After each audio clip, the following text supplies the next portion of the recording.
हाय, मैं हूँ डिम्पल और आप सुन रहे हैं नफरत भरी मोहब्बत। आइए जानते हैं इस कहानी में क्या हुआ।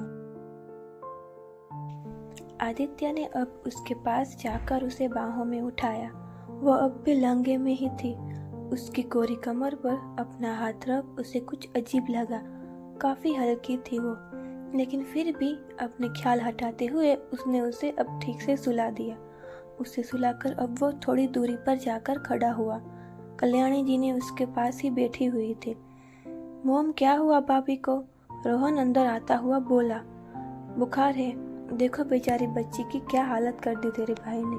वो जलती नजरों से आदित्य को देखती हुई बोली। माँ, मैंने क्या किया? आदित्य बोला, लेकिन फिर चुप हो गया। क्या यार भाई, आप ध्यान नहीं रख सकते भाभी का? रोहन अपनी प्यारी भाभी को इस हाल में देखकर बोला। आदि ने उसे बुरी तरह से घूरा तो वो इधर उधर देखने लगा। कुछ देर बाद ही डॉक्टर आ गई। बहुत ज्यादा स्ट्रेस लेने की वजह से बेहोश है और बुखार भी इस वजह से ही आया है। आप ध्यान रखिए, मैं कुछ दवाइयाँ, कुछ वक्त में होश आ जाएगा, बोलकर वो चली गई। रोहन प्रिस्क्रिप्शन लेकर दवाई लेने चला गया। कल्याणी जी उसे उठती हुई बोली, मैं कुछ खाने को भिजवाती हूँ, जब होश आए तो खिला देना।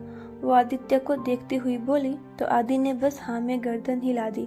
फिर कुछ पल रुक कर वो उसके पास आकर बोली, बेटा जो कुछ भी हुआ इसमें रितिका की कोई गलती नहीं है, तो बेवजह उस पर गुस्सा मत उतारना।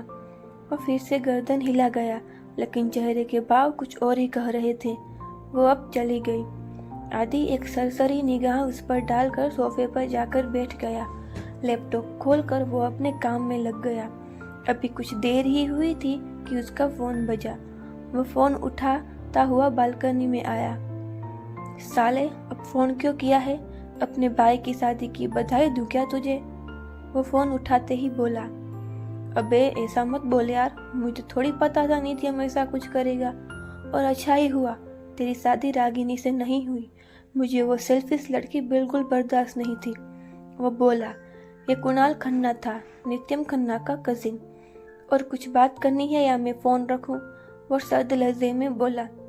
रख साले, जब देखो भाव खाता रखता है। शाम को आता हूं मैं। वो झुंझलाया हुआ बोला। कोई जरूरत नहीं है मेरे घर में आने की। बोलता हुआ फोन रख चुका था वो। जैसे ही वो कमरे में आया, वो फोन पर बात कर रही थी। हाँ, मैं बाद में करती हूँ। उसे देख कर ही वो बोली तो आदि को गुस्सा आया।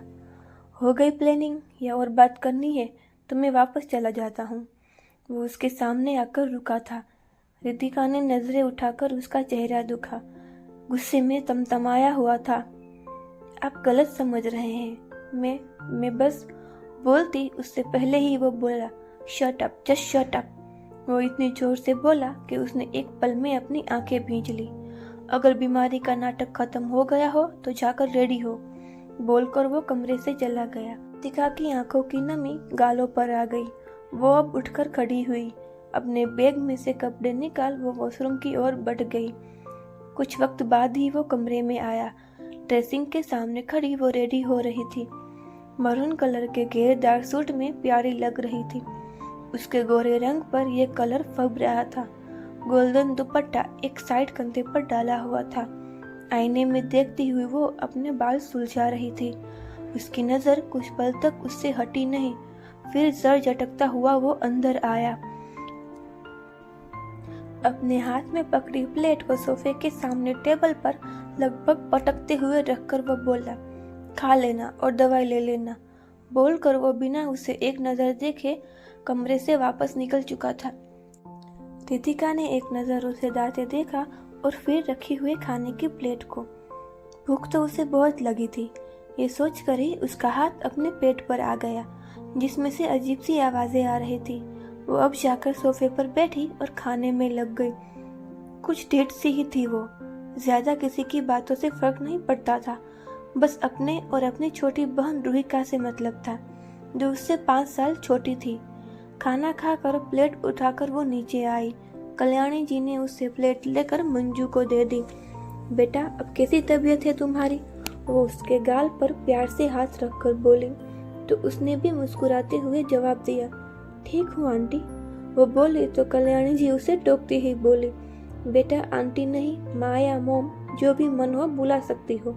वो लगभग आदेशात्मक लहजे में ही बोली तो वापस से रितिका के चेहरे पर मुस्कान आ गई। जी माँ, वो बोली।